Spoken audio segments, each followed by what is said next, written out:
This is going to be chapter 10, further applications of trigonometry. It's our last chapter. So here what we're going to be talking about is different types of applications of where we can use a lot of the trig knowledge that we've kind of learned. So far we've kind of worked with just right triangles. So we've worked with basically triangles that form a 90-degree angle. And then you have like this value of theta.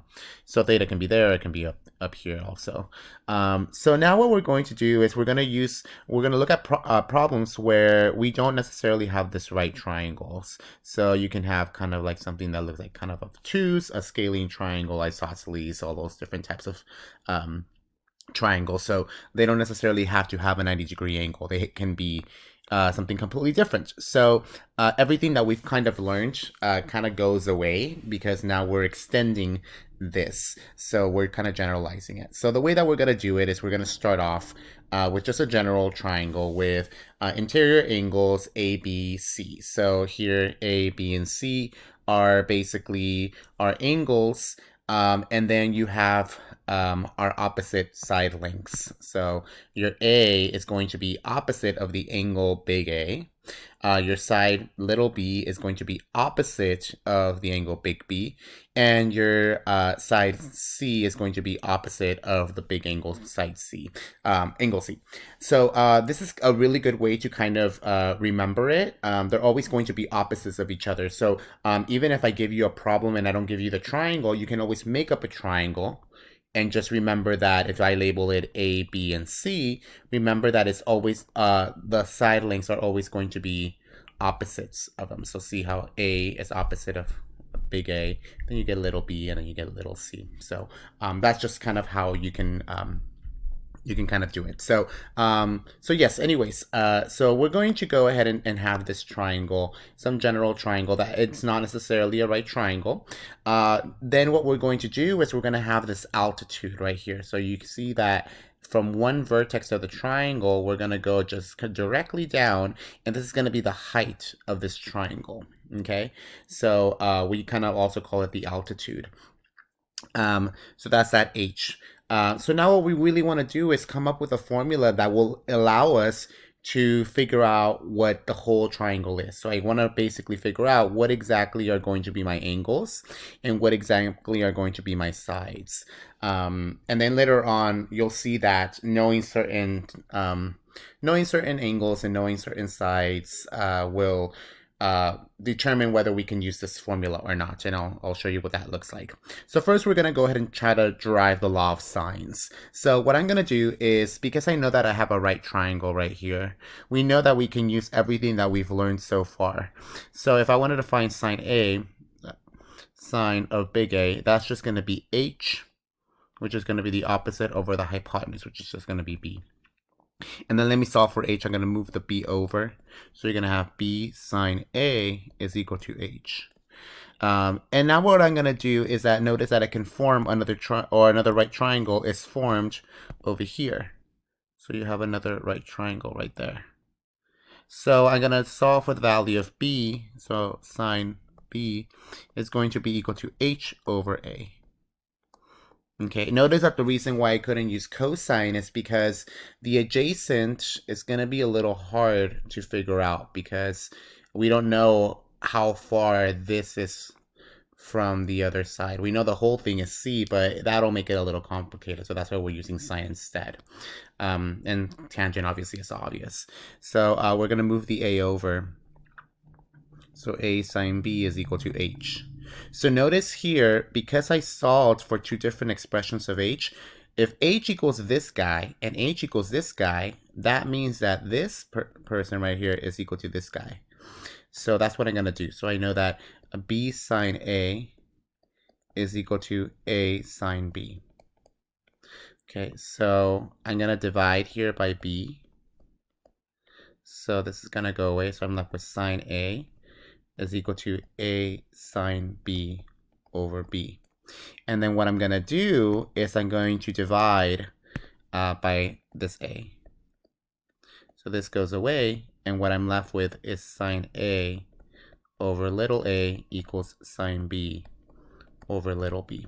Okay, so this is kind of like the law of sines. Now, we're not done yet because we don't know anything about C, but you can kind of see that if I were to draw the triangle like this, so A, B, and C, and here's A, here's B, and here's C. Let's say I decided to make the altitude from point A all the way down, okay? So then I form these 90-degree angles.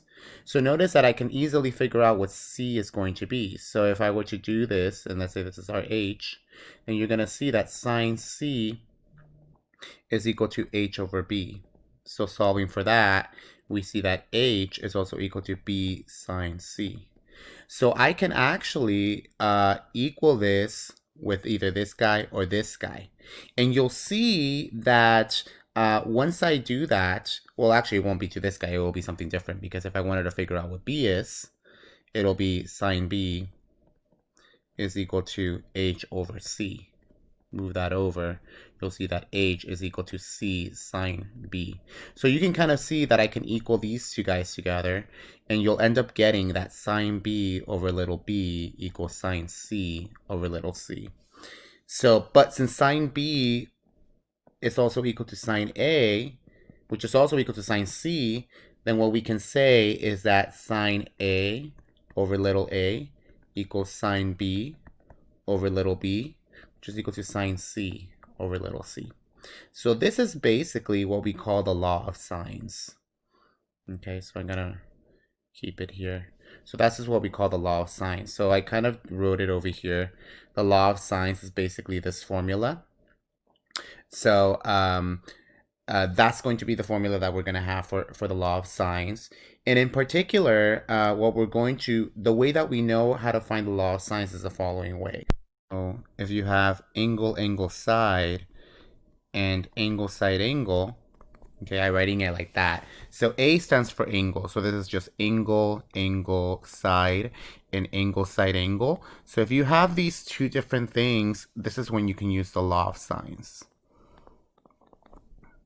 Okay, there's actually a third case, which we'll talk about in the next video also, but this is what we call the side-side angle, or basically if you want to write it the other way, it'll be just ASS, which is basically the ass case.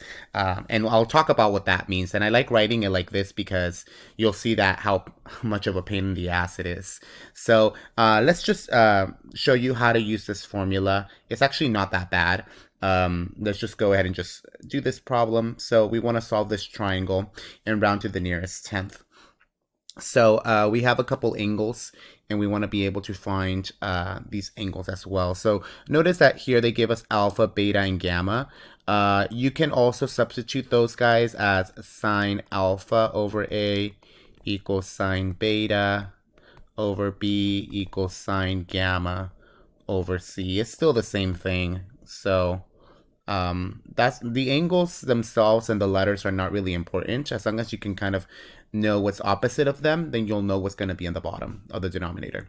So let's go ahead and do this problem. So we're given a couple of things. So we kind of want to figure out what all of these guys are. So I'm just going to go ahead and give a couple of names. Let me zoom in a little bit. So we know that this guy is going to be A. Okay, we don't know what B is. We don't know what beta is. We know what gamma is. Gamma is just 30, and we know what alpha is. Alpha is just 50. So here I think that the easiest way to kind of do this problem is to kind of just go ahead and just look for the inside of the triangle. So notice first that you kind of do have an angle, angle, side. And basically what that means is that you have two angles. So see how you have, oops, oh, I don't know what I just.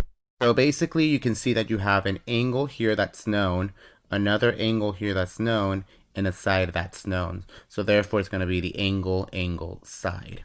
Okay, or you can say side, angle, angle, whatever, it doesn't really matter. Okay, so let's look for the angle in the inside, because we see that there's 50 degrees here, there's 30 degrees here. We can easily figure out what beta is.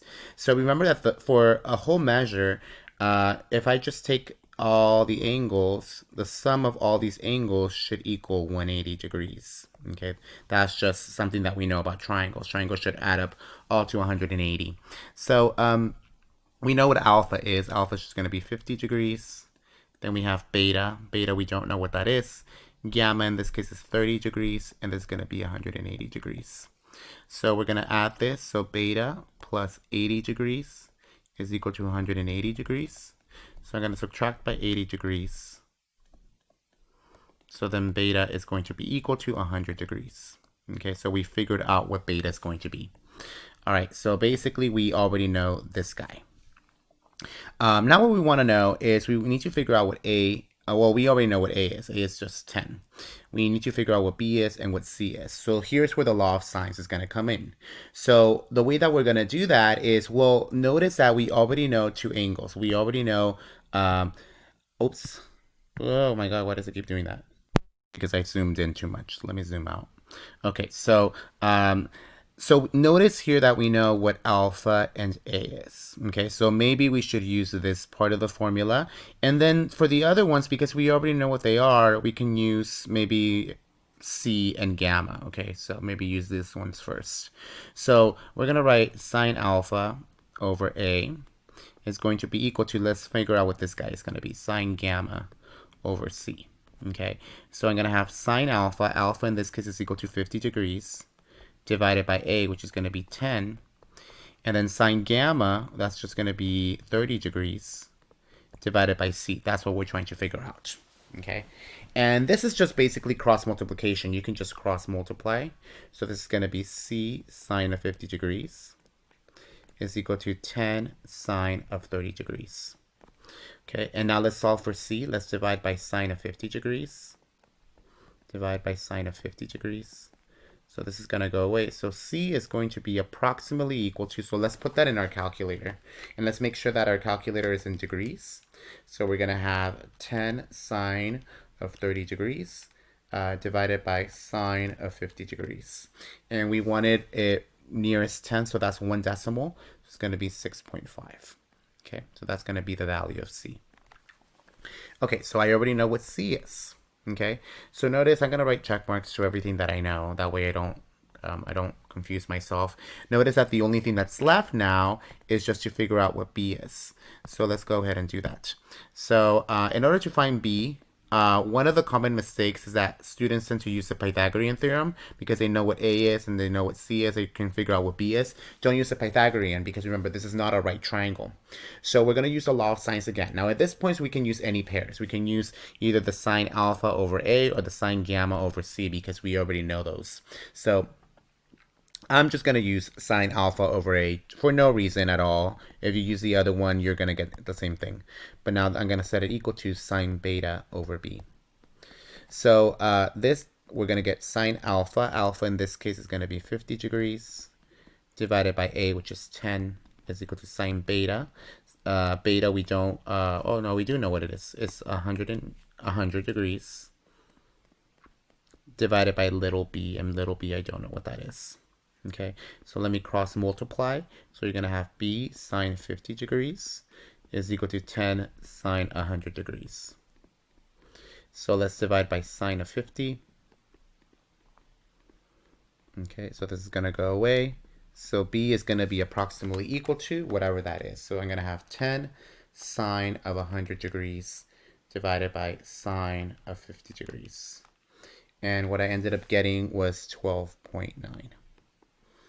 Okay, so there's no really units here. We don't know if it's meters, but this is just basically how you would solve this triangle. So, yeah, so you couldn't, again, you could have easily used gamma and used beta to try to solve, and you should be getting the same exact answer. So this is basically how you use the law of sines. So again, in general, you use a law of sines when you have an angle side or an angle side angle. Okay, so remember, angle side means that you have two angles and then a side known, and then angle side angle just means that you have two, you have an angle, a side, and an angle, so you can still figure out the other ones. So in the next video, we're gonna go into this ambiguous case, which is basically the SSA case, where multiple things can occur.